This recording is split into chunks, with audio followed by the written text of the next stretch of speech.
What do you say, everybody? Welcome to Monday Night Quarterback. We got a big show for you tonight. And when I say big, I mean we got everyone coming on as we're going to talk some Alabama football here on YouTube. Guys, like and subscribe, get in the comments section, tell us what you think, ask a question as we hang out tonight. And look at this crew. We got Kyle Henderson. He's the managing editor. We got Chris Daughtry in the house, actually going to get to talk today. Trey Yanity. I'm Mick Gillispie. Andrew Bone coming on soon. Good to see you, Kyle, man. You look sharp today. No, I appreciate it. So long story short, for those of you that saw my video when I was in Sarasota, I was like the backwards hat and, the V-neck shirt. Now I was a little bit more professional as Alabama held its second practice today, and we should have B-roll here coming up shortly. We got a chance to hear from William Anderson and Bryce Young. And look, I mean, when you think about this, I was talking about this earlier.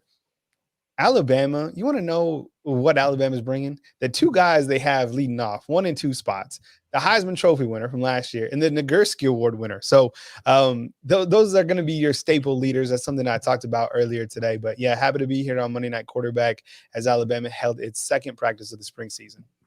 No doubt. What's up, Trey? What's going on, guys? Great to have the full crew tonight. We usually don't get the whole Bama Insider staff together, so excited for it. Excited to be with you guys, too. So get in the comments. Let us know what you're thinking. Like Skip's saying, it's officially football season. We've got the heavy hitters. Kyle was talking about it. Bryce Young, Will Anderson on the mic today. And, we got those highlights coming, too, so be sure to stay tuned in for that. But still a lot to talk about. March Madness didn't go Alabama's way necessarily. We're going to talk about that a little bit. But, just great to be with everybody tonight. It was a gut punch, Chris. Oh man, it was so disappointing. We thought we was kind of going to be this way all year, but at the end of the year, maybe we thought they were going to, find a role. We know a lot of those guys were really good players, really good coach too, and they just couldn't get it done this year. It was really disappointing. Really disappointing. It does hurt. Yeah, March sadness, kind of how my bracket feels right now. Yeah, it was. I mean, look, it was disappointing, but. I mean, we have to be honest. I mean, I think this basketball team continues to disappoint towards the end of the season. And it's really interesting to look at kind of this Nate Oates, kind of the legacy and what is it going to be, with him being the basketball coach, because you look at the teams that Alabama beat this season. And there was a point where weren't they number 6? They had wins over Gonzaga, Houston still in the Sweet 16. They even beat Miami, right? So what they were able to do and then kind of how the back end of the season ended is just, really March sadness. So don't want to spend too much time on basketball, to be honest, because there's bigger things to talk about, including Alabama's, tremendous football program as they continue to be really the staple of the college football horizon. Yeah, it's always a good feeling when you have a national champion contender out there practicing. What did you see? What are we looking at with the start of I'd say the real start of practice for Alabama, Trey? This is still the early stages. I think Nick Saban said it best. On Friday the 11th, we've only had one practice, now 2 practices, and we can't get a great feel of, what we have personnel-wise to this point. I think, you're looking at certain newcomers like Jermaine Burton, at Jahmyr Gibbs, some of these guys that haven't worn an Alabama uniform before, kind of seeing what they look like on film and everything. But, at this point, just making sure everybody's healthy. We know some guys aren't going to be here. Ja'Cory Brooks is not going to be available for the spring. So figuring out what you have in this wide receiver room, just kind of getting a feel for what you have. I think by the end of the spring, once we get to A-Day, we'll have a much better feel. And we'll start to see it. I said in our last Monday Night Quarterback, I don't want to get too hyped up on this year's A-Day because last year, I thought Agiye Hall was going to be the best receiver in America after watching that game. So, just take notes and kind of see what you have. But I think once we get into the summer, into the fall, that's once we really get to see, who's going to be the starters, who's going to emerge from these certain position groups, like running back, like wide receiver. But, at this point, make sure everybody's good, make sure everybody's healthy. And, just great to hear from some of these guys, hear from Bryce and Will Anderson today. No doubt. Looks like Andrew Bone's in the house. What's up, Bone? What's up, guys? How we doing? I love it because this is the team here at Bama Insider. So we have 5, right? So this is the lineup. If you think in basketball, we like to keep Bone on the low post, right? So next to play point guard. We have Trey up there who can play, maybe the 2, maybe the 3. We got Chris. He's probably our tallest guy of this particular team. And then, up here, I'm the wing. So I'm, kind of the butcher, the baker, the scorer maker, if you want to. But, Bone, happy to have you on. Bone, look, for everybody that's getting checked in, I wanted to ask you something as we kind of go into spring. Aaron Anderson is someone people keep talking about. Amari Niblack. I know he's not here just yet, but what are you kind of expecting from some of those guys kind of going forward? And what did you hear about those guys before even they got to Tuscaloosa? Well, I mean, I think the biggest thing with Alabama in this past recruiting class is, the wide receiver group. I mean, you look back at the 2021 class, and we were talking really heavily about that 2021 wide receiver unit, just how talented it was. I think it was 4 kids that were in the Rivals 100, and then you go into this year's recruiting class, or this past recruiting class 2022. Got a lot of speed, and you're looking at guys like Isaiah Bond and Amari Niblack, who aren't there yet, but you've got some speed guys who are already there, and Kendrick Law and Aaron Anderson. I'm really interested to see kind of what they end up doing with Kendrick Law, because he plays kind of all over the field for his high school team. Now he's in Tuscaloosa. He's a big, thick kid, could end up being potentially a running back.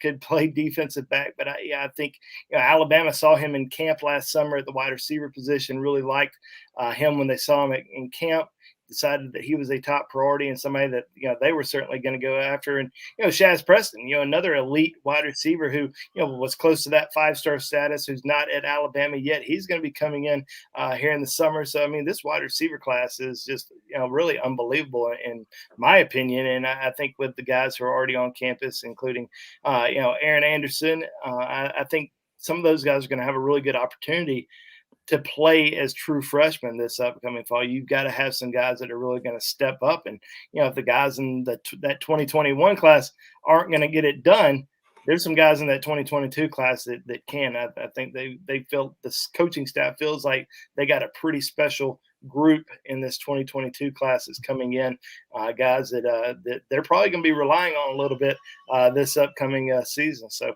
yeah, I mean, getting some guys there already on campus, enrolling early, going through the spring practice, going through the winter workouts, getting, just acclimated with everything, getting in rhythm with Bryce and the quarterbacks. I think that's obviously pretty key for those young wideouts. So really excited about the future. I mean, we always compare each wide receiver class to that 2017 unit. And guess what? Every class can't be that good. I mean, you had guys like, Jerry Jeudy and Henry Ruggs and Devontae Smith, 3 first-round draft picks, a Heisman Trophy winner, a Biletnikoff Award winner. I mean, what a unbelievable class that was. So you can't, it's hard to compare that class to, every single class of wide receivers that you sign, but you got to, believe that Alabama has signed some terrific wide receivers.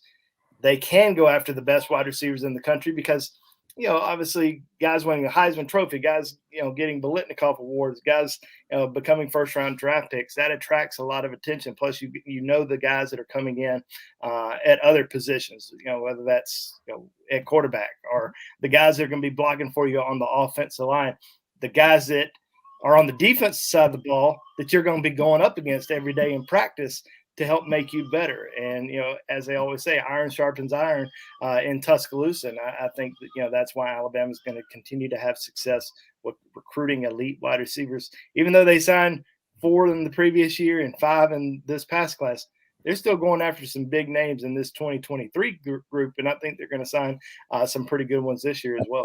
Hey, Bone, I have to ask, is that the baby in the background?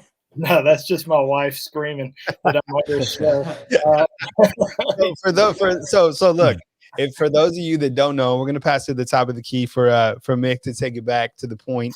But Bone's a new daddy, so if you have any fatherly advice for him, look, I've been a father. I have a 13-year-old. I have a 9-year-old. Trey and Chris, I treat them like the young guns coming up. They're like, the guys that are in college. I know Mick has, you have a son as well. So, you got to play Papa. All right, to the top of the key, Mick, take it away. And Bone, we're glad to have you for a few minutes tonight on Monday Night Quarterback here, presented by Westgate Luxury Condos. Yeah, I love to have all you guys here hanging out with us. And our show is brought to you by Westgate, westgateal.com. Find out more information the next time you're coming to town, maybe the 8A game. Maybe you're looking for some kind of additional income. And I'll tell you what, if you're looking for a place to stay in town or buy and rent, it is definitely the most luxurious luxurious spot, and it's right next to Bryant-Denny Stadium, 200 feet away from the stadium. Walk of Champions is right there. Denny Chimes, campus, the Strip, all those things right next to Alabama game days on the Skygate Club, which are absolutely amazing. They have 1 to 5 bedroom units that go from 900 to 3,000 feet. So find out for yourself. Do yourself a favor.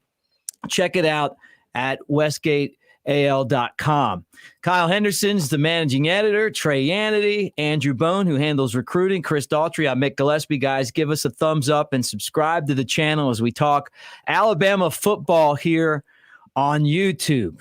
Alabama football. Guys, I almost feel like we should just kind of do like we do in our meetings on Monday when we just kind of throw a topic out there and everybody jumps in. I think that would be kind of fun. And I guess let's start with, what do you think the biggest thing Alabama needs to do to improve their football team moving forward is? Go ahead, Bone. Well, I think wide receiver. I mean, I think you got to have some guys that are going to have to step up. I mean, you look at that national championship game after Mechie got hurt in the SEC. He got hurt in the SEC championship, didn't he? And then you lost. Then you lose Jamison Williams in the national championship. You didn't really have anybody else that came in and stepped up. Now those two guys are gone. So who are going to be the guys that are going to come in that are going to step up? Obviously, bringing in Jermaine Burton. Great player, didn't really get a lot of opportunities at Georgia. Had a really good freshman season, but ended up getting hurt. Didn't really get a chance to really shine in that Georgia offense, last year. But guess what? Jamison Williams didn't shine in the Ohio State offense, and that's why he ended up transferring to Alabama. And we see what he was able to do. Finalist for the Blitnikoff All-American. I mean, just an unbelievable year for JMO. Unfortunately, he got hurt. But can Jermaine Burton have that type of impact at Alabama this upcoming year? I think that's going to be one of the biggest questions. And who else is going to step up? Who's going to make that leap at the wide receiver position? Is it going to be Jai Hall if he can stay the course, or is it going to be Ja'Cory Brooks? Obviously, he had some big catches, some monumental catches, especially in that Iron Bowl. Will he take it to the next level? What's going to happen with Christian Leary or JoJo Earl? Are those guys going to have some sort of impact? And Trayshawn Holden, another guy that saw a lot of playing time, but he's going to have more opportunities this upcoming year. And you never know. The transfer portal is always still available, so we'll see if Alabama dives back into that and potentially lands one more guy at the position before the season starts. So we'll see kind of what happens there. But I think wide receivers got to be kind of your biggest focal point right now. Who's going to be that next sensation? You can't say who's going to be that next Devontae Smith, because those guys are rare, but who's going to be that next big-time playmaker that can step up? And we've seen a lot of those guys through the years. I remember when Julio was first here. Oh, man, they're never going to get another Julio Jones. And then it was like, oh, man, Amari Cooper, it's going to be hard to replace Amari Cooper. Then it was Calvin Ridley. Who's going to replace Calvin Ridley? And they've been able to replace those guys through the years with some great players. So who's going to be that next, not just that next one, but that next three guys that are going to step up at the wide receiver position? What about you, Kyle? I'm going to go. Okay. So I think wide receiver is probably the obvious. And I think there's going to be a lot of people inside the comment box that are like offensive line. I'll go on the defensive side. And I think the inside linebacker play, I'm going to have my eye on the inside linebacker play as we continue to go through spring. And I don't think this is going to be something that's going to be answered even in the springtime. I think we're going to have to figure it out throughout the first few games of the season. And I think that you look at the components that are returning. You got Henry Toto, but you're missing Christian Harris. And Christian Harris is going to be very tough to replace. You're looking at a 3-year starter, came to Alabama by way of Baton Rouge. The guy played wide receiver and corner in high school. And you look at the overall athleticism, I mean, he was faster than Brian Robinson as an inside linebacker. So I think a lot of people, look, I don't know if it was you that is watching this right now, but I think a lot of people maybe felt that, he wasn't doing as good a job as he was doing. I kind of disagree. I think Christian Harris did a great job for the Alabama Crimson Tide. Who's going to be next to him? Is it going to be Jalen Moody? Remember Moody, I think, hit the transfer portal. Now he's kind of back and locked and loaded, but is there going to be maybe a younger guy who steps up at the inside linebacker position? Because when I look at the Alabama defense, I think you can rotate the defensive line. I think the corners, that might be another question question mark, kind of the corners besides Elias Ricks. Who else is going to step up on that side? Is it going to be Kool-Aid, someone else? But beyond that, I mean, geez, pick your guy. Malachi Moore, Brian Branch, Jordan Battle, Helms, all those guys coming back, all those guys are veterans. So I look to the defensive side, and I think if there's one area that they could certainly improve, and whether that's springtime or going into the season, I'm going to go with the inside linebacker spot. All right. How about you, Trey? You're next, Chris. Yeah, this is tough. I think immediately you go to the offensive line. I think that's something Nick Saban addressed first in that press conference. But the running back room, I think, is just as interesting, maybe as the wide receiver room. Very similar this year. You have a little bit more proven experience. Chase McClellan, I think, is a better option than any guy you have at receiver. But, you don't really know exactly what Jahmyr Gibbs is going to look like. And after that, will we see a healthy Trey Sanders for the full season? After that, can you turn to Roydell Williams? Who's going to be the next option? So I think running back is going to be really interesting to follow. Receivers, of course, in the tight end room as well. Is Cameron Latu going to be able to produce enough? Who's your next option after that? Of course, Jaleel Billingsley not going to be a part of that room anymore. So, skill position wise, I think tight end and running back is probably what I'm watching most closely. All right, Chris. Man, you guys didn't really give me much to. Well, we lost you, Chris.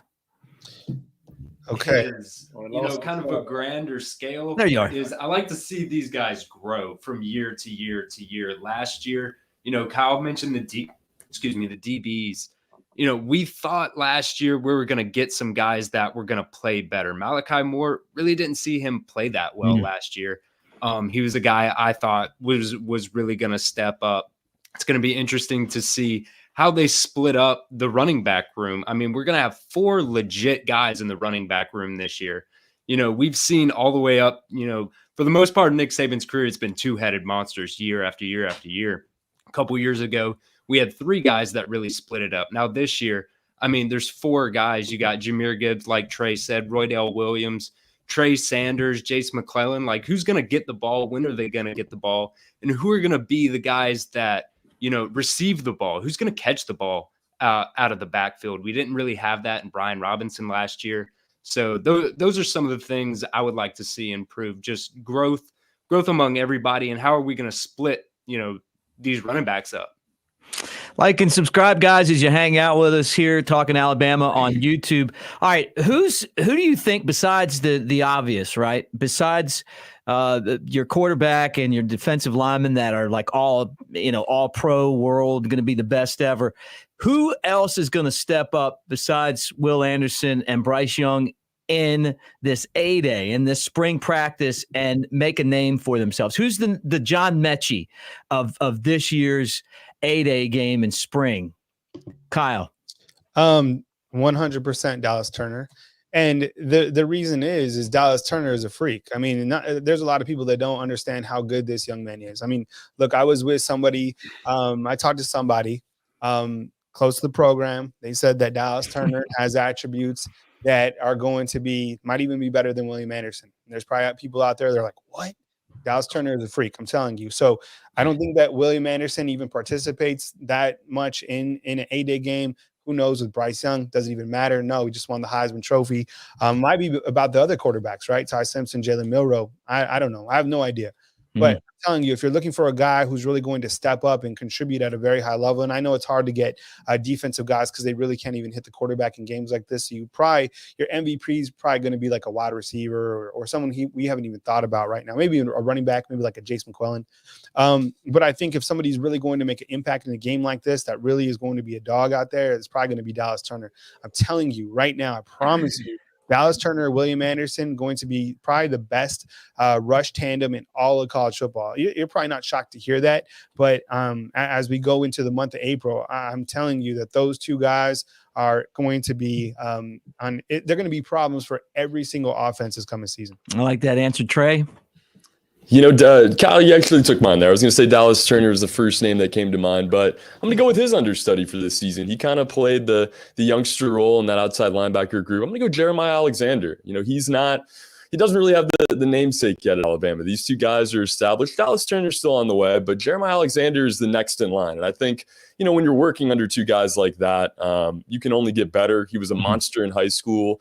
Probably not going to get the playing time necessarily this season. How could he with that outside linebacker room? But, this kid is really special, and I'm just excited to see what he can do, because he really is the future once Will Anderson, Dallas Turner have moved on. Chris? I'm going to give you two. One, we love our depth here at Alabama. That's the one thing that really makes Alabama as a football team great, is their depth. Jalen Milroe, he looked really nice last year. We've heard, he's super fast. He's a big body dude. Reminds me of a bigger Jalen Hurts. Him and Kool-Aid McKinstry last year got some playing time. Guys went down, guys weren't playing very well. He got some playing time. And, at some points, he did get burned last year. And he's one of those guys that we really looked high on coming into the season. So coming into this second year here, I would really like to see him make that growth. Bone. Yeah, I feel like there's so many different guys that you can choose from. I think for me, it's probably going to be Jahmyr Gibbs. I mean, just from hearing, just all the things about him during the off season, everything that he's been doing in the weight room, training with the players, all the numbers that he's been putting up.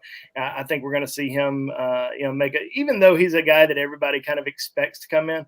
He's also a newbie, so he's going to come in, and I think there's going to be a lot of fans that are just going to say absolutely, just be absolutely stunned by the way that he performs. Because I think that was, he was the bright spot at Georgia Tech the last couple of years, and he didn't really have a lot of blocking, didn't really have a lot of help, but this is a tremendous talent, and now he comes to Alabama, and I think he's got a chance to have a really special year.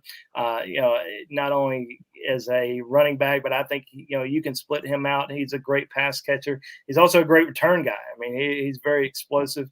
I don't know if they're going to use him returning kicks, but they sure could. I mean, Alabama, they got so much speed on their team, and you also have one of the fastest guys in the country coming in here in the next couple months, in Isaiah Bond, but just a tremendous amount of speed. But I think that Jahmyr Gibbs is going to have a chance to have a really special season for Alabama, and I think it's going to start at the 8A game. Guys, like and subscribe as you hang out. It's Monday Night Quarterback. Got the entire crew with us tonight, so it's a lot of fun talking to you. Get in the comments section. Leave us comments, questions. We'll get into that as well. I love doing this. Some of you guys are part of every single show we do. It's great to see Jarvis here talking about 3 transfers that we brought in. Alabama could add more transfers. All right, guys, this is what I want to know next.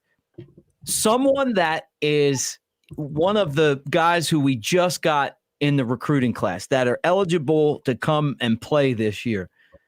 Who's going to be that dude that steps up, the Dallas Turner type guy that just, like this season makes an impact? I know this is a tough one right here. Do transfers included? No transfers. It's got to be somebody coming out of high school. But Bone, you start this. Well, I think anytime you talk about guys who are going to make an impact, you got to look at guys who are already on campus and guys who have a chance to go through spring practice and are already around the team. What's the biggest position of need? So I'm looking at potentially Tyler Booker. IMG offensive lineman, had a great couple seasons down at IMG. Now comes to Tuscaloosa, and obviously there's a lot of young talent at the offensive line position, a lot of hungry guys, no pun intended there for the Crimson Tide. But I think that Tyler Booker is really going to challenge some of these sophomores, highly touted sophomores that came in last year. It's going to be interesting to kind of see what that offensive line is going to look like after the spring, especially with new offensive line coach Eric Wolford coming in from Kentucky. He's not going to be playing any favorites. Mm-hmm. He's a new guy, so he's seeing all these guys for the first time, and he's going to play the best 5. So I think Tyler Booker is a guy to really watch out for. And obviously, like I kind of mentioned earlier, I think a wide receiver, and with a couple of these guys already on campus, I think Aaron Anderson is certainly going to have a tremendous opportunity to potentially make an impact this upcoming season, just because of his speed alone. I mean, this is one of the fastest, quickest cats that you'll see in college football over the next couple of years. I really wish Amari Niblack could have gotten in early because I think at the tight end position, he is an absolute mismatch. I mean, 6'5", 230 pounds, 4'5", 40 type guy. He is a special player, and I think we'll see if he can make an impact early, even though he's arriving. He won't be there until June. But, man, I think Alabama fans need to be really excited about Amari Niblack because I think he's a special player and potentially, I think he's one of the top 3 players overall in Alabama's recruiting class. Kyle, he gave you a few there, but he said Niblack. Yeah, I'm going to go with Niblack. I know he's not coming in. I'm kind of like Bone, too. Like, I think it's amazing for these players who are able to enroll early. Remember the old days where you used to like graduate in May? Remember that? Like, yeah. Now that's like you graduate and you could be here as early as December. I remember DJ Dell got here like like December 10th or something like that. Yeah, Ty Simpson. He participated in bowl practice and did a great job. Yeah, so these guys can get here super early. But I think in someone who I was actually talking with as well said that what Niblack is bringing, or Niblack, is it Niblack, Bone, or Niblack? Niblack. Okay. Said basically that he has a similar frame as William Anderson, but just as kind of that tight end wide receiver. And I think, like Bone said, he could be a big mismatch. So you kind of look at a player like that coming in. Bone, I know you got to go, so thanks for joining us, man. We'll catch you tomorrow. Remember, recruiting show tomorrow with Bone. Some great stuff coming up. So Bone, thanks for joining us tonight. Go that baby, man, and love on those little ones. But I think you look at a player like Amari and what he could provide. And another reason I like him is because I still feel that wide receiver position, just like everybody on the show, understands that it's an open position. Yeah. You got Jermaine Burton coming back, and then everyone's like, well, who else? I mean, especially with Ja'Cory Brooks missing spring, I think he'd probably be maybe the number 2 going into the season. I don't know if you guys on Twitter, but did you see, or Instagram, did you see what Ajay Hall, his latest post on? Oh boy! If you just follow him on, he's brilliant at social media with the ambiguous post. I don't know. You guys know what I'm talking about. Could it be him? Could it be somebody else? I have no idea. Someone said Aaron Anderson. I think a lot of people have been talking about Aaron Anderson and kind of just that speed to burn. But I think you got to look to the wide receiver position in terms of somebody who could get on the field early, because that is a place that is certainly open. What about you, Chris?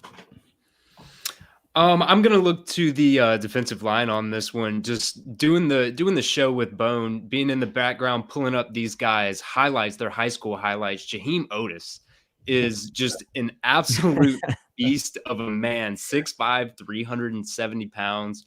You never really know which guys are gonna, step up on the defensive line, be those run stoppers. He looks like a kid. I mean, he's just a bowling ball.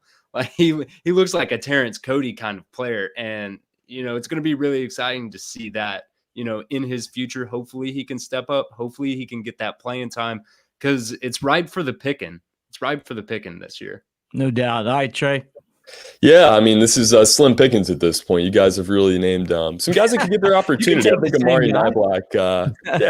No, but if I'm going to highlight some other dudes, I think Shaz Preston, Kendrick Law, Kobe Prentice. These are some other young receivers that could get their chance. We're going to go in circles around it through the spring into the summer, but this room, we're not going to know who X and Z are until we're probably 2-3 weeks into the fall. So I think anybody's got a chance. Kendrick Law, really impressive receiver. Chris and I had the chance to go see Kobe Prentice play as well. There's some really talented young receivers in this group, if nothing else. But you guys really covered it well. Hey guys, thanks for being here. Oh, sorry, Chris, what were you saying? Just remember this, Dallas Turner was the guy last year that really stepped up for us on defense, that freshman.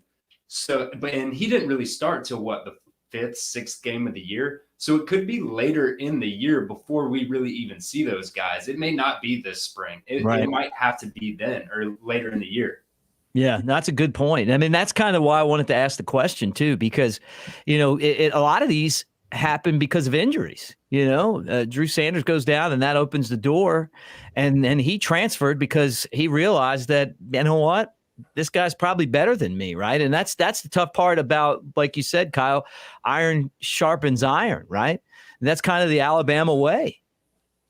Yeah, I think it was Bone who said that. But look, I mean, these guys, the thing that is most impressive, and I think, is every single day at practice, these guys are all 5 stars or 4 stars or whatever. Maybe that doesn't even matter. But to be able to compete against each other every single day, I think that just makes those guys that much better. I mean, you look at the competition a couple years ago. I love the fact that Patrick Surtain, the number 1 pick in the first round, going against Devontae Smith. That's every single day. Imagine how good those guys are. It's an NFL type practice. So when you get these guys in, I think when you look at that freshman wide receiver group, it's going to take a long time for those guys to maybe not a long time, maybe just springtime to kind of get up to speed. And I think there's a difference between the way that a freshman runs their routes as compared to a vet. We all know that. And I'm curious, too, when you look at the offensive line, like Bone said, kind of the Tyler Booker, to see if he can step on and kind of give some of these upperclassmen that are vying for a starting spot on the offensive line kind of a run. I think that would be a really interesting storyline going into the season. We haven't mentioned on the show, they have to replace Evan Neal. Right? Yeah. I think that's going to be, literally someone that is huge to replace. And you kind of look to a couple years ago. Remember how much we took for granted J.K. Scott? Yeah. 4 consecutive point. just the best punts. I mean, it was like and now it's just we've kind of been on that struggle bus in terms of watching the punter. So I don't think the tackle spot is going to be like that at all. I'm just saying when these guys come in, we have to really be able to take it all in, because these guys that perform at such a high level for more than 1 year, Evan Neal, 3-year starter, J.K. Scott, 4-year starter. And I know, tackle, puncher, you can't compare the two. I'm just saying, losing Evan Neal is going to be something that Alabama certainly will have trouble replacing. Yeah, you bring up a great point, too. I mean, just kind of looking at this team, that's the hardest guy to replace. Mm-hmm. Last year you had him coming in, Trey. Yeah, no doubt. I mean, this is going to be a really interesting year, just because it's another one of these positions where you have a lot of open spots, but you have so much talent, to replace it. We just don't know who that's going to be. Is it Brockermeyer going to step up? Is Tyler Booker going to be able to provide that immediate, force at offensive line that this team to replace an Evan Neal? I'm not sure, but I think at the end of the day, at least we have this year of Bryce Young to where, he's not going to need uber time in the pocket. He's going to be able to scramble. He's going to be able to create, second, third opportunities on a possession. So I think that's an interesting part of this team. But, you look around the field, wanted this team to maybe have a few things more in place at this point. I thought last season was going to be a little bit more of a rebuilding year, and we would know, exactly what we would have at some of these spots. It's still a little bit wide open. That's not necessarily a bad thing. I think it's a good problem at running back. Could be a good problem at wide receiver as well. But, you have the Heisman winner, and on the other side, you have Will Anderson. Those are the 2 dudes they sent to the mic today for a reason. That's who's going to lead this team, and, just let the chips fall where they may here. Yeah, great point. I'm surprised that we have both coordinators back this year, Bill O'Brien and Pete Golding. And I think it helps the offense, Kyle. Yeah, I'll kind of make this my last point, and I gotta dip out. I gotta get ready for Alabama's practice footage, which is coming in momentarily. That's one of the things that we didn't really talk about and put really heavy emphasis on going into the spring season. And I think that's going to be really beneficial for this team overall. And even Bryce Young spoke about that today, is O'Brien, talking about having him come back for the 2nd consecutive season. And Bryce, he's been very complimentary of OB. Of course, he has to be, right? But he said that they're, they have a good relationship on and off the field. And I think that's going to be beneficial for this quarterback room going into the season. Think that Alex Mortensen, who's kind of a guy behind the scenes, is really the quarterback whisperer. So having that guy in the room, I even think Barker's son is a grad assistant, right? Braxton Barker, he's like a grad assistant now. So you look at all these guys that can make up the quarterback room. I think that's great. And then on the defensive side, look, Pete Golding went through some personal stuff recently. We haven't heard too much more about that. Raise your hand if you're perfect out there. Exactly. Nobody has. Never condone anything like that. I'm just saying people have real life struggles. Welcome to being an adult, right? I mean, there's times where we all go through challenges in our life. But besides that, back to the football field, Nick Saban has really liked what Pete Golding has done with this Alabama defense. And he's one particular person that a lot of people have been hypercritical about on the defensive side. But I mean, Alabama, the way that Nick Saban's been able to change this entire program, the organization, and to be in a present day college football where you score more points, I'm sure that was really tough for Nick Saban to do. but he's been able to do it. And you look at the high potent offense, that's going to put your defense out a lot more on the field. But having Pete Golding and Bill O'Brien, anytime you have your DC and your OC returning, especially in this day and age where everybody's just so quick to transfer out, and that goes for players and coaches, I think that's an added benefit for the program. But yeah, I appreciate, talking some football with you guys. I'm going to have that B-roll up pretty soon for Alabama's second practice. You know where you guys can find me, back at Bama Insider. Please hit the thumbs up, like, subscribe. Please support Chris, Mick, and Trey, and of course Andrew Bone. Remember, Andrew Bone has another show coming up Tuesday with Trey. They'll be talking Alabama Crimson Tide football recruiting. From beautiful Tuscaloosa, Alabama, Kyle Henderson. I'll catch up with you guys next time. Nice job, Kyle. Thank you so much. It's a lot of fun, man. Like when you get a chance to kind of do this roundtable thing, and with Kyle and Bone. Guys, this is like our Monday meetings. Right. This is awesome. I mean, this is, where we get to just kind of collect our thoughts from the weekend and share, everything else going on, not just in Alabama football, but, in our lives. And we get to share with everybody in the comments and everything else. So I'm with you, Mick. I love it. Love being able to get together with you guys. But, this is not only, I think, the best show we have on our channel, but we're going to do it right now at my favorite time of the year sports-wise. It's sad Alabama didn't move on in the tournament, but we still have the greatest event on planet Earth right now, the NCAA Tournament going on. We got the Masters coming up. Hockey's in session. Baseball is underway with spring training. And we got spring football going down as well. So, I mean, just so much great stuff going on. I know we don't have real football season.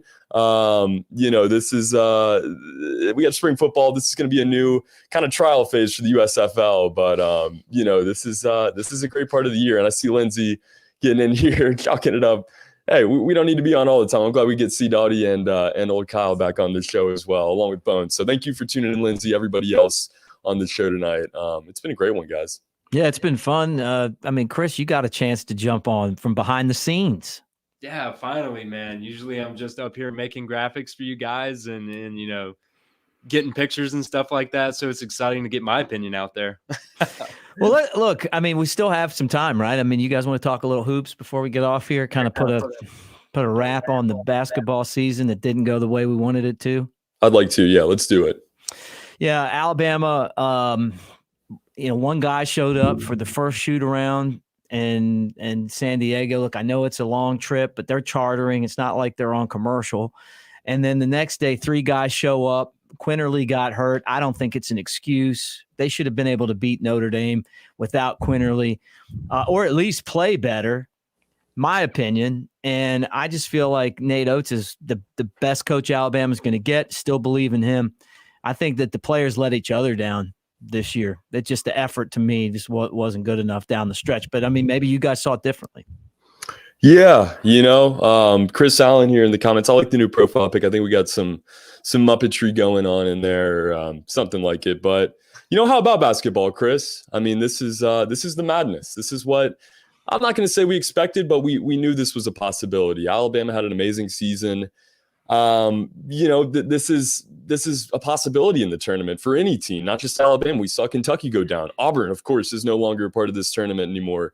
Gonzaga had a scare. Baylor goes down to, their second round opponent there as well in North Carolina. And then, you got 2 seeds with some other scares. This is the tournament. And this tournament has been a little bit weirder. This was a weird regular season. I knew we'd see some chaos, but, this Alabama team is young. And I think at times, I said it all year long, we can talk about mentality and effort and, their shooting and things like this. But I think it came down to not being able to guard the perimeter for this team. They were not able to play defense against the 3-ball. That was the crux of their season.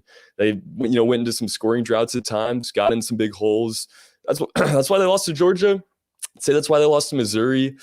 Davidson at times too. Teams that played gritty defense, Alabama struggled against. I think you look back at certain wins, Houston, kind of a miracle win if you look back at it at this point. That team offensive rebounds better than anybody in the country. They're going to make a run in this tournament. And you found a way there. This team was gritty.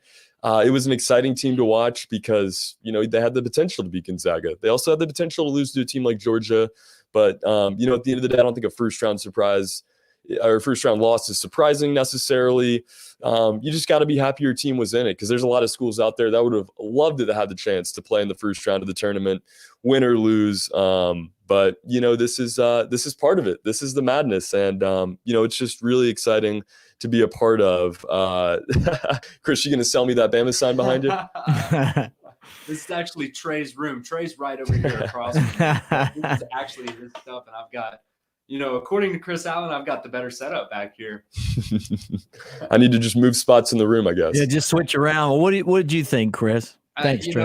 I really got to agree with Lindsay right here where she's talking about the leadership. Last year, we had Herb Jones, we had John Petty, those experienced guys that, if things were going wrong, they were going to be the ones to step up and lead a players only meeting and, probably exchange some words with some guys, but, it's all love. It doesn't just because you're yelling at one of your teammates doesn't mean, you guys are fighting or anything like that.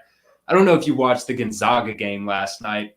Drew Timme was obviously, he's their big leader. It's all about culture in a program like that. And I think Alabama wants to have culture for basketball, but it's just not there yet. And, Nate Oates, this is only his third year. It's going to keep building. These are all, besides a couple of guys, really young players, they're going to feel the sting this year. Some of them didn't get to feel it last year losing to UCLA. So I'm just hoping they grow. There's got to be somebody next year that can step up. It's not necessarily all about talent. It is a little bit, but that's where March Madness comes in.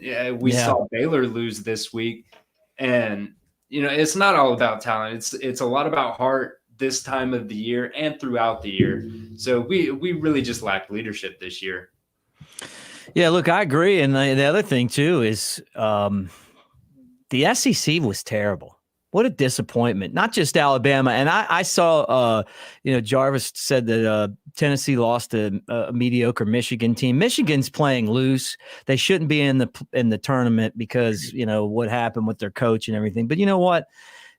They're sometimes when you have a situation like that and then you get everything going the right way again, you become dangerous because, maybe they learned from it. And honestly, the picture of the tournament was, was seeing him hugging, the Tennessee player, Juwan Howard. I mean, really, you felt so bad for, and for him to just slide over there and do that. I mean, it kind of turned into a special moment. What a crazy year emotionally, go from hitting someone to being a really caring guy and embracing a player on the other team. I wouldn't care if Alabama lost like that. Yeah. Kenny Chandler's a really good player.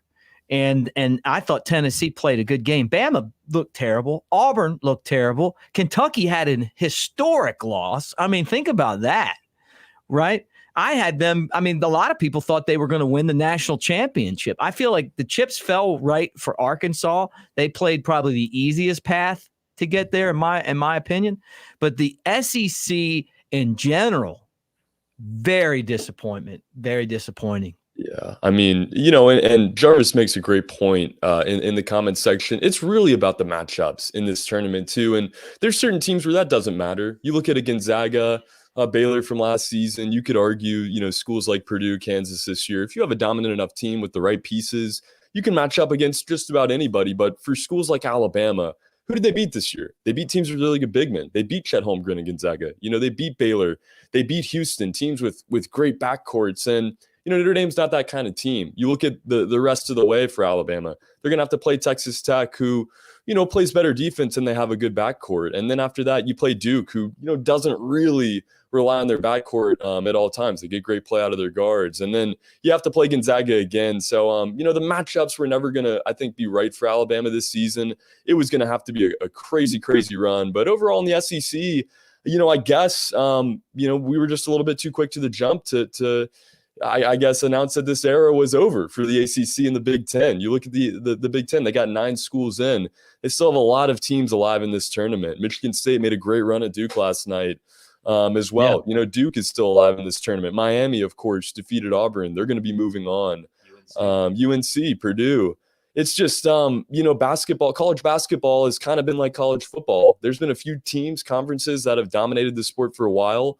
I thought we were at a point in the sport's history where the SEC, the Big 12, were really going to start taking over. Those were the two best conferences in the regular season, in my opinion, but we're not quite there yet. And, I don't know if it takes a better effort recruiting, because you're starting to see the recruits come to the SEC, but, maybe it's coaches. I don't know what you chalk it up to, but at this point, I think this is still a sport dominated by the Big 10 and the ACC.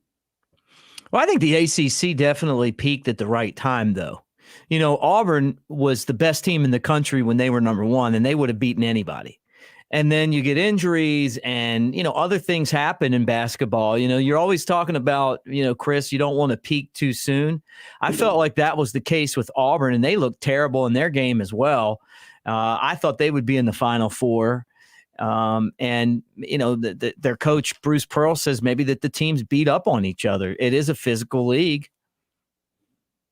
Yeah, I mean, perhaps, I think in that game last night, you saw a Miami team that was incredibly hot, was rebounding the basketball at an insane clip. They got some important bounces in that game at important moments. That game, I think, could have been really close down the stretch. If they don't force, I think, 3 turnovers in 90 seconds down the stretch in that game and kind of just separated themselves. Auburn was the kind of team this year that was really scary because they got great guard play and they got really good play out of their big men. Gonzaga is a similar team. Kansas can be scary in that way. Arizona can be very scary. We saw that last night in their, in their comeback win against Texas Christian. But this is a tournament that I don't think anybody is ever going to have the answers for. And, you look at some of the brackets still alive. Who would have said St. Peter's? Who would have said that even Michigan as an 11 seed would be in the tournament at this point? Hats off to those schools. Iowa State, some of these schools that have just made incredible runs. North Carolina, Hubert Davis, first-year head coach, getting 2 wins in the tournament. First-year head coach at Arizona, being the number 2 overall seed, already getting 2 wins in the tournament. This is, this has been a really fun tournament to this point. Can't wait to see what we have in New Orleans. Hopefully St. Peter's, the Peacocks, make it all the way there. Lindsay's asking, who do we think is going to win it all? I had Kansas winning it all in my bracket. I still am riding with the Jayhawks, so I think that's who's going to win it all this season. But it could be a school like Arizona. There's still some sleepers alive. Villanova, Texas Tech, Houston have all looked really good. So I guess we'll just kind of see. Who do you guys got? I've got Purdue. Tennessee really messed me up. I had Tennessee going all the way to the national championship. I thought there were going to be some upsets shooting that 3 ball, and obviously that didn't happen against Michigan. But I've still got Purdue in there. And think about this: we were talking about the Sweet 16 and who's there. Iowa State was 2-22 last year. That was their overall record. They had 2 wins last year overall. So I mean, there's 4 teams that are double-digit seeds. This is March. This is madness. St. Peter's number 15 seed. I mean, I'm getting excited talking about it. Just let's go. I mean, I've got Purdue, but let's go St. Pete. Yeah, look, man, I know that St. Peter's, like, I couldn't believe it. I mean, like, I didn't even know they played D1 sports. It's crazy watching that guy on their team. He's my favorite player left, with the mustache, and he shoots from like here. He just pops out on all those screens and he doesn't miss. Love that guy. Like, who knows what's going to happen to his career after basketball, but it's not the NBA. But it's still fun to watch. Like, that guy just was so hot in the tournament. He made such a big difference. I hope that St. Peter's just keeps on winning. But look, it's either going to be Gonzaga, who I got, or Kansas. Those are the 2 teams I have in my different brackets. So I've got to stick with them. But I want to tell you something, and I see Chris Allen says Houston. Houston is going to be a tough out. I love the way they play. Oh, yeah. And I mean, they're missing, Marcus Sasser, who just adds unlimited depth to that lineup. This is a really good Houston team. I said it earlier in this show. How did Alabama beat that group? I know it was in Coleman Coliseum, but, after coming off of a win on the road at Gonzaga, having to play that team, and then coming home a week later and beating Gonzaga is just a miracle to look back on it at this point. We knew Alabama was going to have some crazy wins. Their schedule lended to that, which is why I love the way it was made up, because you knew they were going to probably make the tournament. You win 1, 2 of those big games, you kind of punch your ticket automatically. And I think that's what they did. But, this team beat Miami by 30 points. They beat Houston, Baylor, Gonzaga. They beat Tennessee. Some of the wins, looking back at this season, looking at how the tournament's played out, and we don't know, what it's going to look like in the Final Four or anything. It could be 4 teams Alabama didn't play or, even didn't beat necessarily. But, Davidson, another team that Alabama probably should have lost by a point to, giving Michigan State a run for their money there in Greenville. So just, a fun year. Cannot wait to see what happens here. But, I guess we have another year with no perfect brackets again, if nothing else. So get the second chance one right. Yeah, I wasn't expecting anyone to have a perfect bracket, but you always try for that, and then you lose the first game and it's over, right? Well, it has been fun hanging out. We had the entire crew on here, which is something that we have talked about doing for a long time. Like and subscribe, guys. Give us a thumbs up, share, hit the bell. We really appreciate you being here. Our show, Monday Night Quarterback, is brought to you by Westgate Luxury Condominiums. Find out more at westgateal.com. It's right there next to Bryant-Denny Stadium, 200 feet away. Game days, that's where we have done our post-game show, the Bama Insider post-game show from the roof there, the Skygate Club. They do an awesome tailgate, and then we're up there third, fourth quarter. We can see inside the stadium. So before ESPN gets it, we're looking on the monitors because that's how close you are when you're at Westgate to the stadium itself. When Alabama scores, you can feel the vibration underneath of us. But it's right there by Walk of Champions. It's near Denny Chimes campus, the Strip. It just is the ultimate game day spot, but also it's great living as well. You have the Wolf and Sub-Zero kitchens. You got the oversized balconies that, in some cases look downtown or right at the stadium or wherever you're pointed, but every direction's a great view. And 1 to 5 bedroom units are available, and they go from 900 to 3,000 square feet. So it's worth checking out, westgateal.com. All right, anything else, Chris, before we pack it up? Assess this one. Yeah, I see Chris's dad, Mr. Tim Daughtry, in the comments here. He's wondering about his dog Luca. We had Luca fill out a bracket for the tournament this year because everybody deserves to fill out a bracket, including Luca. It's not doing too well to this point. Unfortunately, his champion was the Boise State Broncos. Had him placed in the play in the Houston Cougars though in the championship, so there's a potential for that. But his first bracket, so I think we're gonna give him another year. Not the best showing, but how did Luca pick the teams? It was we had a couple different systems for it. We started out, 2 tennis ball like balls. We had a hockey stick, lined up the higher seat on the right side, lower seat on the left side, shot him down a hallway. Whichever one he decided to grab first was the team he picked. Once we got to the Sweet 16, got 2 treats in each hand, set him down on the floor at the same time. Same system, right side, left side. And he had the Boise State Broncos making a run this year. Unfortunately, they were bounced in the first round. All right. Chris wants to know about your bobbleheads. Who do you have over there, Trey? This is going to be a Hall of Famer, Jim Rice. It's a little bit broken. I'm sorry. He was decapitated a long time ago during some basketball. But Hall of Famer for the Red Sox and Kimball Walker when he was the Charlotte Hornet. These were the glory days of the Charlotte Hornets. Nice. Round 2, the Charlotte Hornets, of Jim course. Rice, known for getting hit by pitches. One of the best in the world at taking a free base by getting hit. All right, look, guys, that's it. That's it for the show. Thanks to Andrew Bone. You'll be able to catch Andrew Bone tomorrow with Trey Yanity. Bone with recruiting. You can watch that right here. So make sure you swing back for that tomorrow. Kyle Henderson will have all the footage of Alabama football practice as we move towards the spring game coming up the day before Easter.